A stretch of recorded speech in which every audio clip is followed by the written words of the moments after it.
કોટડા મઠ ગ્રામ પંચાયત ઉપસરપંચ જત નૂર મહમદ હાસમ બિનહરીફની વરણી કરવામાં આવી।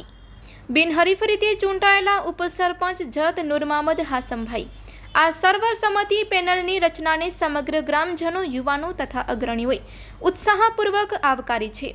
ગ્રામ વિકાસ અને સંકલિત સહકારની ભાવનાથી પ્રેરિત આ નિર્ણય ગામના એકતા અને સમરસતાનું ઉત્તમ પ્રતિબિંબ છે।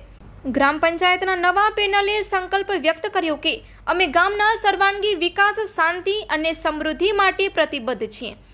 લોકશાહીની ઊંડાણપૂર્વક કદર કરતા અમે એકજૂટથી કામ કરીશું।